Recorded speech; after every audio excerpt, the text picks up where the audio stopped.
Bonjour et bienvenue à l'Atelier du Jardin. Je suis ici cette semaine pour vous parler de l'entretien des fraisiers au printemps. À savoir que c'est une plante à cycle évolutif tout au long de l'année qui va avoir des besoins assez spécifiques. Et c'est pour cette raison que le meilleur moment pour implanter la culture du fraisier se situe entre le 15 août et début septembre. Alors, une fois cette culture implantée, elle va pouvoir s'enraciner au mieux tout le reste de l'été et l'automne. Et en même temps, c'est également la période où le fraisier va produire tous les bourgeons qui vont donner les fleurs à l'année suivante au printemps, qui pourront donner donc les fraises dont vous raffolez tous.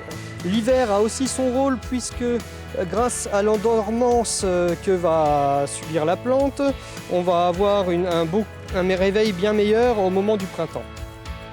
Au printemps, c'est l'occasion surtout de vérifier un peu l'état des fraisiers, de voir quelles feuilles sont abîmées ou mortes, ainsi que les tiges, et donc les retirer.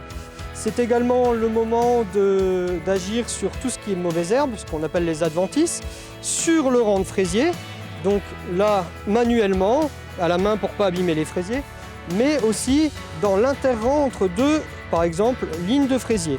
Ici, ça ne sera pas la peine puisque nous avons, comme vous pouvez le voir, des bâches.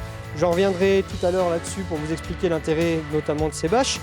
Mais ce que vous pouvez faire, c'est, dans le cas où vous avez de l'herbe entre deux rangs, utiliser ce genre d'outil comme une petite sarcleuse, une petite bineuse et travailler le sol de cette façon afin de retirer toutes les mauvaises herbes qui pourraient venir vous déranger. Alors, on peut commencer donc en étant ici, en enlevant les feuilles les plus abîmées. C'est facile à voir, hein. Elles brunissent, elles noircissent, elles ont des taches.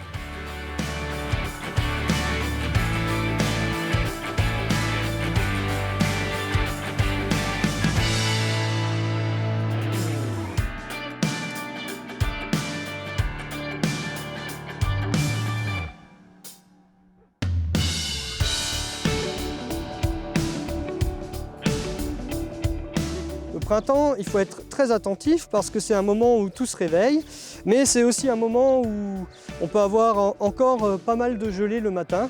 Or, le fraisier, c'est une plante qui est très résistante au froid. Cependant, les fleurs et les bourgeons floraux, eux, ne le sont pas du tout. À savoir qu'une fleur, eh bien, lorsqu'elle est soumise au gel, à partir de -1 degré, elle va brûler, mourir. Alors, si on veut éviter un peu les problématiques liées au gel, que ce soit en hiver ou au début du printemps, il y a des choses qui sont faisables, hein. Ici, vous pouvez voir qu'on a au sol une toile tissée. Alors, pourquoi ce choix de toile tissée? Justement parce que ça fait un effet de paillage. Et ça va permettre notamment de protéger en partie la plante, que ce soit en hiver et encore actuellement contre le froid, même si de façon partielle. On peut avoir d'autres types de paillage, hein. Ça peut être de la paille justement, ou des copeaux de bois, du broyat de certains végétaux, ça peut aussi faire l'affaire. Quel est l'avantage également de cette butte? Parce que comme vous voyez, c'est pas sur le sol directement, on a ici 3 buttes.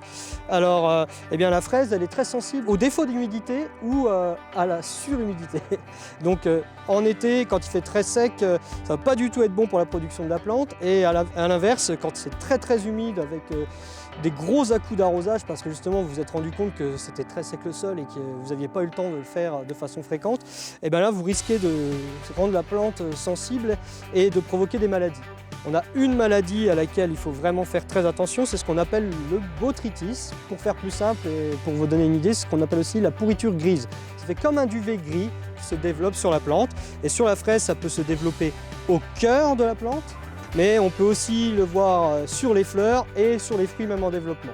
Il y a des choses à faire contre ça, comme je vous ai dit, les paillages, faire des arrosages fréquents mais pas peu importants, et le dernier recours, utiliser des solutions comme le bicarbonate de soude en fait, qui a 10 grammes par litre, peut être mis en apport avec un petit pulvérisateur. Ça va bloquer l'évolution de la maladie. Une autre chose à avoir en tête, c'est les ravageurs de culture. Alors les ravageurs, qu'est-ce que c'est? Eh bien, ça peut être divers et varié. Ça peut être par exemple tout ce qui est escargot. Alors les escargots, on n'en veut pas dans les cultures, parce qu'ils vont manger les feuilles tout simplement et peuvent tuer la plante.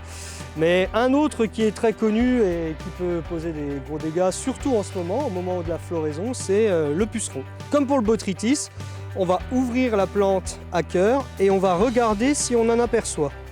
Parce qu'ils vont commencer par se mettre à la base de la plante. Alors, s'il y en a un ou deux, c'est jamais très grave. Là, je vois par exemple qu'il y en a quelques-uns pile dans la pousse justement, donc il faut écarter un peu les feuilles pour les voir. Et bien en fait, on peut les enlever à la main si on en voit, et ça peut être le moment de nettoyage des plantes, ça peut être le moment de vérifier justement et de les enlever.